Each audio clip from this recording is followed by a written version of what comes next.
అమీర్పేట్ మైత్రివనంలో ఏదైతే అగ్ని ప్రమాదంలో కాలిపోయిందో ఆ బిల్డింగ్ సంబంధించిన ఆ హెల్మెట్ షాప్ ఓనర్ అయితే ఇక్కడ ఉన్నారు. సో అతనితో మాట్లాడి అసలు ఇది జరగడానికి ఏం కారణం అయి ఉంటుంది, ఎలా జరిగింది అనేది కూడా పూర్తి వివరాలతో తెలుసుకుందాం. అండ్ మీరు కూడా చూసుకోండి ఎలా జరిగిందంటారు. మా బిల్డింగ్ వెనుక హర్ష మెస్ ఉందండి. వాళ్ళు కట్టెలు పొయ్యి వాడతారు. రోజుకి 2000 మందికి వంట చేస్తుంటారు. ఆ వేడి పోయే దారి లేదు. ఆ దారి లేక రెండో ఫ్లోర్ అంటుకుంది. 1.5 month కూడా ఇదే పరిస్థితి అయింది. అప్పుడు కొద్దిగా ప్రమాదవశాత్తు తప్పించుకున్నాము. ఈ రోజు మాత్రం సేమ్ సంఘటన జరిగేసి మొత్తం బిల్డింగ్ అంతా కాలిపోయింది. ఇప్పుడు 1.5 month బ్యాక్ ఆల్రెడీ ఇది జరిగింది అన్నప్పుడు మీరు వెళ్ళి వాళ్ళతో మాట్లాడడం కానీ, లేకుంటే దీని గురించి చర్యలు తీసుకోమన్నా కానీ, రిపేర్ చేయించడం అన్నా కానీ ఇవేమీ మీరు మాట్లాడారు. నా ప్రాపర్టీకి ఎట్లయితే సపోర్ట్ తీసుకుంటానో వాళ్ళ ప్రాపర్టీ దగ్గర వెల్డర్లను పంపించాను. వాళ్ళు ఎటువంటి యాక్షన్ తీసుకుంటలేరు. మేము ఇంతకన్నా మేము ఏం చేసేది లేదు. గాలి పోకుండా ఉంటుందా? ఇది గాలిపోవడం కాదండి, మంటలు ఇవి 1000 మందికి వండే కాడ పూర్తిగా గొట్టాల రూపంలో ఆకాశంలోకి పోవాలి. మెస్ అన్న తర్వాత రూల్స్ ప్రకారం అది పక్క బిల్డింగ్లకి హీట్ పోవడం వల్ల అంటుకుందండి. అంటే ఇప్పుడు మనకి ఇక్కడ వీళ్ళేం చెప్తున్నారు అంటే మా వల్ల ఏం జరగలేదు, కానీ ఏదైతే ఇప్పుడు ఉన్న ప్రెసెంట్ ఈ ఎండాకాలం అన్నాక మనకు ఆటోమేటిక్ గా హీట్ ప్రెసెన్స్ అనేది ఎక్కువ ఉంటుంది. ఎలక్ట్రికల్ షార్ట్ వల్ల జరిగి ఉంటుంది. ఎలక్ట్రిక్ షార్ట్ అంటే రెండో ఫ్లోర్ కి సప్లై లేదు కరెంట్. 1.5 month బ్యాక్ ఈ సంఘటన జరిగినప్పుడే మేము సప్లై బంద్ చేసినాం. దాని తగ్గ ప్రూఫ్స్ మా దగ్గర ఉన్నాయి. హర్ష మెస్ వాళ్ళ ఎలక్ట్రీషియన్ మా దగ్గరకు వచ్చి మళ్ళీ సరిగా చేసి వెళ్ళిండు. దాని తగ్గ ప్రూఫ్స్ మా దగ్గర ఉన్నాయి. ఇది 1.5 month బ్యాక్ జరిగిన సంఘటన.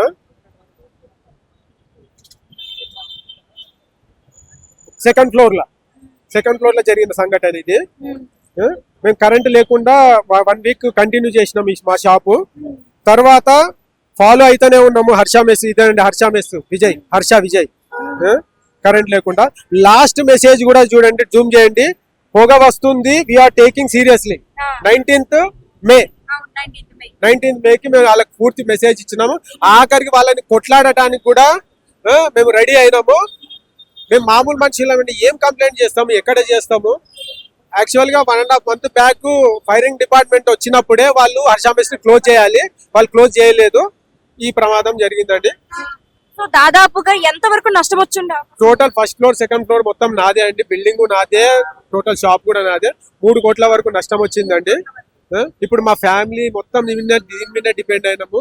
ఇప్పుడు దీనికి ఈఎంఐ కట్టాలి, అది కట్టే పరిస్థితి లేదు. ఇప్పుడు మళ్ళీ రీకన్స్ట్రక్షన్ చేసుకొని మేము ఎప్పుడు నడిపియాలో, మేము ఎట్లా బతకాలో మాకైతే అర్థం కావడం లేదు. ఇప్పుడు ఎమ్మెల్యేలు కూడా వచ్చారు కదా, సో ఏం చెప్తున్నారు అంటే వాళ్ళు ఎలాంటి చర్యలు తీసుకునే అవకాశం? మాకు సపోర్ట్ చేస్తా అన్నాడండి నవీన్ యాదవ్, ఎమ్మెల్యే సార్ నవీన్ యాదవ్ గారు మాకు సపోర్ట్ చేస్తా అన్నారు.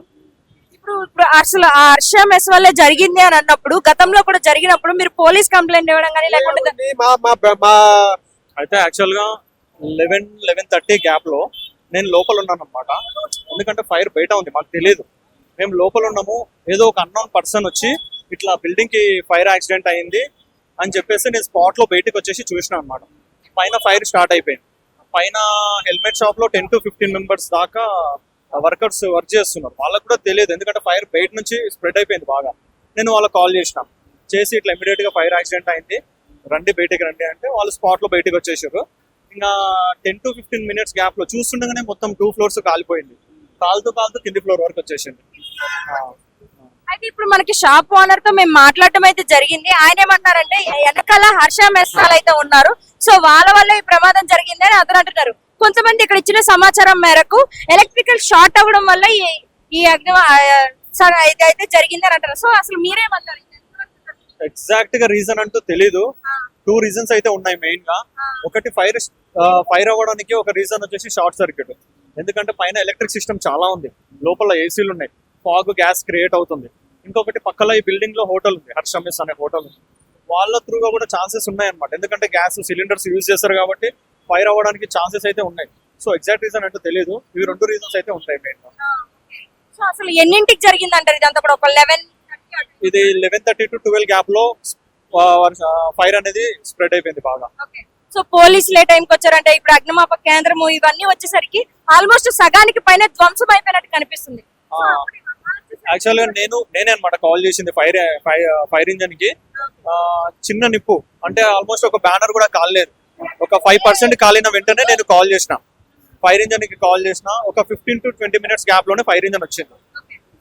వాళ్ళు రావడమే ఓన్లీ 1 వెహికల్ తో వచ్చారు, 1 or 2. ఇప్పుడు చూసుకుంటే 10 to 12 వెహికల్స్ ఉన్నాయి. 10 to 12 అంటే ఆ ఫైర్ ఒత్తిడి బట్టి పెంచుకుంటా పోయారు వెహికల్స్. సో అదేదో కొంచెం ముందే ఇంకా ఆలోచించి ఇంకా స్పాట్ లో ఇంకా స్పీడ్ గా వెహికల్స్ అనేది ముందుగానే వచ్చుంటే ఇంత నష్టం జరుగుండేది కాదని నేను అనుకుంటున్నాను. మీకు దాదాపుగా ఎంత వరకు నష్టం వచ్చి ఉండొచ్చు? మాకు 8 to 10 lakhs దాకా నష్టం వచ్చిందని నేను అనుకుంటున్నాను. ఎందుకంటే మాది ఎలక్ట్రానిక్ డివైజెస్, ఈ లైన్ లో మొత్తం ట్రావెల్ షాప్స్ ఉన్నాయి, అలాగే ఒక పాన్ డబ్బా ఉంది. మాది ఎలక్ట్రానిక్ డివైస్, అందులో ల్యాప్టాప్స్ ఉన్నాయి, మొబైల్స్ ఉన్నాయి, కస్టమర్ మొబైల్స్ రిపేర్ చేయాల్సిన మొబైల్స్ కూడా ఉన్నాయి, అలాగే కౌంటర్ లో క్యాష్ కూడా ఉంది. అదంతా కాలిపోయింది. సో 8 to 10 lakhs దాకా నష్టం వచ్చింది అనుకుంటున్నాను. సో ఇప్పుడు ఎమ్మెల్యే గారు కూడా వచ్చారు కదా, ఎమ్మెల్యే గారు వచ్చారు మాట్లాడారు. సో వాళ్ళేం చెప్తున్నారు? మేము వాళ్ళ నుంచి ఒకటే రిక్వెస్ట్ చేస్తున్నాము, అట్లీస్ట్ 100% అవసరం లేదు, 70% మాకు వచ్చినా మాకు హ్యాపీ. మేము ఎక్స్పెక్ట్ చేస్తున్నాం ఒక 70% మాకు మేము ఎంతైతే లాస్ అయినామో అందులో 70% హెల్ప్ చేసినా చాలని మేము అనుకుంటున్నాము. వాళ్ళేం చెప్పారండి? వాళ్ళు పోలీస్ స్టేషన్కి వెళ్ళి వీళ్ళందరూ కింద షాప్ వాళ్ళందరూ కలిసి ఒక యూనియన్ గా ఏర్పడి ఒక ఎఫ్ఐఆర్ ఫైల్ చేయండి అని చెప్పారు. మేము మా దగ్గర బిల్స్ అనేటివి లేవన్నమాట, ఎందుకంటే అన్ని షాప్ లో ఉంటాయి, మా దగ్గర పెట్టుకుని తిరగం కదా, అవన్నీ కాలిపోయినాయి. ఇప్పుడు మా దగ్గర ఎలాంటి ప్రూఫ్స్ అనేది లేదు, బిల్స్ కానీ చూపించడానికి ఇన్సూరెన్స్ పేపర్స్ కానీ అవన్నీ లేవు. సో మేము చూపించలేము, అయినా కూడా మేము ఎఫ్ఐఆర్ అయితే ఫైల్ అయితే చేపిస్తాం. సో ఇప్పుడు ఇక్కడ షాప్స్ అన్నిటికీ కలిపి బిల్డింగ్ ఓనర్ ఎవరైతే ఉన్నారో ఆయనది హెల్మెట్ షాప్ కూడా ఉంది కదా పైన, సో అతనేం చెప్తున్నారు, ఏం చేద్దాం? అతనైతే రాలేదు ఇప్పటి వరకు, పైన ఓన్లీ వర్కర్సే ఉన్నారు. వాళ్ళ అది చూసుకునే మేనేజర్ కూడా వచ్చారు, వాళ్ళు మాట్లాడిర్రు. పైన ఫైర్ స్ప్రెడ్ అవడానికి కారణం ఏంటంటే పైన క్లాత్ స్టోర్ ఉంది, బట్టలు, అలాగే సైకిల్ షాప్ ఉంది, ఇంకోటి హెల్మెట్స్ ఏంటంటే ఫైబర్ మెటీరియల్, అది కెమికల్స్ యూజ్ చేసి చేస్తూ ఉంటారు. ఇంకొకటి ఇక్కడ ఏషియన్ పెయింట్స్ షాప్ ఉంది, ఆ పెయింట్స్ నుంచి త్రూ కూడా అది కూడా కెమికల్. సో ఫైర్ అనేది ఇంకా స్ప్రెడ్ అవడానికి ఛాన్సెస్ ఎక్కువ ఉన్నాయి కదా, దాని త్రూ కూడా అయ్యింది. Thank you. మా ఎంప్లాయీ పోయారు, 1 hour కూర్చున్నారు, వేడి వస్తుంది పక్క బిల్డింగ్ అన్న తర్వాత వేడి వస్తుంది రాకుండా ఉంటుంది అని వాళ్ళు కూడా టేక్ ఇట్ ఈజీ తీసుకున్నారు. అలానే కాదు అంటే ఇప్పుడు వెంటిలేషన్ అనేవి పెట్టించుకోవాలి కదంటే ప్రాపర్ గా అనేది అంత మందికి కుకింగ్ చేస్తున్నప్పుడు ఆటోమేటిక్ గా మీరు అన్నట్టుగా హీట్ అనేది జనరేట్ అవుతుంది. సో అలాంటప్పుడు వెంటిలేషన్ కూడా వాళ్ళు ప్రాపర్ గా మెయింటైన్ చేయాలి కదా. వాళ్ళు చేయలేరండి, వెంటిలేషన్ లేకనే కదా ఆ హీట్ ఎక్కడ పోక అర్థం కాక ఈ ఎండాకాలము ఆ హీట్ కలిపేసి వేడి పుట్టింది. సో ఇలా అసలు ఎన్ని గంటలకు జరిగింది ఈ ఘటన, ఇప్పటి వరకు కూడా ఎంతసేపు అయి ఉంటుంది? ఇది 11:30కి స్టార్ట్ అయిందండి. యాక్చువల్ గా ఫైరింగ్ డిపార్ట్మెంట్ వాళ్ళు ఒక 10 minutes లో 15 minutes లో వచ్చింటే ఇప్పుడు ఇంత ప్రమాదం జరగకుండా అండి. వాళ్ళు వచ్చే లోపే టోటల్ గా స్పాయిల్ అయిపోయింది. సో మనకి హైదరాబాద్ ట్రాఫిక్ అంటే తెలిసిందే కాబట్టి వాళ్ళకి సమాచారం అందినా కూడా సమయానికి రాలేకపోయారు. ఒక 2-3 months బ్యాక్ అయితే ఇక్కడ హోటల్లో ఇంకా పక్కల హెల్మెట్ షాప్ లో షార్ట్ సర్క్యూట్ అయింది.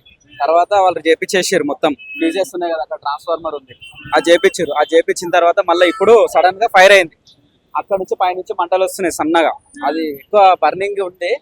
ఇంకోటి ఏంటంటే అక్కడ నుంచి ఫుల్ ఫైర్ వచ్చేసి కింద షాపులకి మొత్తం కొట్టేసింది. అది మొత్తం కింద ఉండే 15-16 షాపులు అన్ని కాలిపోయినాయి. ఆ లోపల హెల్మెట్స్ కానీ పైన క్లాత్స్ కానీ అన్ని కాలిపోయినాయి. లోపల ఎవరికి ప్రాణ నష్టం అయితే జరగలేదు, కొంచెం అయితే జరుగుతుండే, కాకపోతే బయట రోడ్ పైన వెళ్తున్న వాళ్ళకి కనిపించింది అనమాట ఫైర్ అనేది, లోపల కనిపించలేదు ఫస్ట్. సో బయట ఉన్న వాళ్ళకి కనిపించి వాళ్ళు చెప్పారు ఫైర్ అవుతుంది ఇట్లా అని అంటే మేము చూసి ఫైర్ ఇంజన్ కి కాల్ చేసినాం. ఫస్ట్ ఒక ఫైర్ ఇంజన్ వచ్చింది, అది సరిపోలే, తర్వాత ఒకటైనాక ఒకటి అట్లా 9 వచ్చినా కూడా అప్పుడు లాస్ట్ లో ఆరిపోయినాయి. అంటే ఇప్పుడు మీకు ఆల్రెడీ గతంలో ఒకసారి ఎవరి వల్ల జరిగింది అని చెప్తున్నారు కదా, సో అలాంటి టైంలో మీరు ఎందుకని దాని గురించి ముందుగా కంప్లైంట్ ఇవ్వలేదా? అప్పుడు ఫైర్ అవ్వలేదు, జస్ట్ కరెంట్ అనేది షట్ డౌన్ అయింది. సో ఇప్పుడు అదే రీజన్ తో ఇది జరిగి ఉండే అవకాశం ఉండొచ్చు కూడా.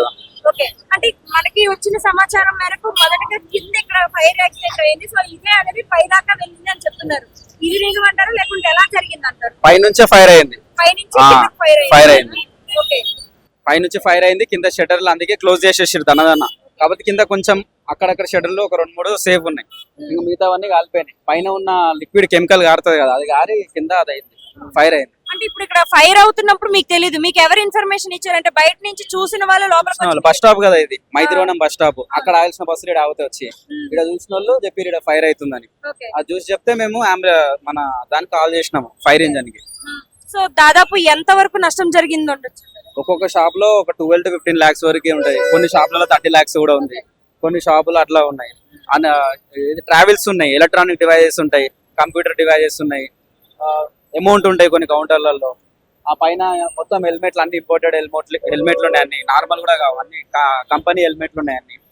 సో ఇప్పుడు వీటిలో మీది ఏ షాప్ అంటే మాది ఇక్కడ mobiles, laptop, mobiles? Mobile laptop electronics. Okay, మీకు దాదాపుగా ఎంత వరకు నష్టం వచ్చి ఉండొచ్చు? 12 to 15 lakhs వరకు. 12 to 15 lakhs. సో ఇప్పుడు ఎమ్మెల్యే వచ్చారు కదా, ఏం మాట్లాడారు అంటే ఎటువంటి స్పందన అనేది కలిగింది? వాళ్ళైతే ఎఫ్ఐఆర్ చేయమన్నారు, ఏమేం ప్రోడక్ట్స్ పోయినాయి, దాని ఏమైనా బిల్స్ ఉంటే లేకపోతే ఏమైనా ఉంటే చూడండి, ఇన్సూరెన్స్ ఉంటే క్లెయిమ్ చేద్దామని అన్నారు. ఇంకా ఒకవేళ ఇన్సూరెన్స్ లేకపోయినా కూడా క్లెయిమ్ చేయడానికి వాళ్ళు ట్రై చేస్తామని చెప్పారు. అట్లా అనేసి సీఎం గారికి కూడా రిక్వెస్ట్ చేయడం జరిగింది.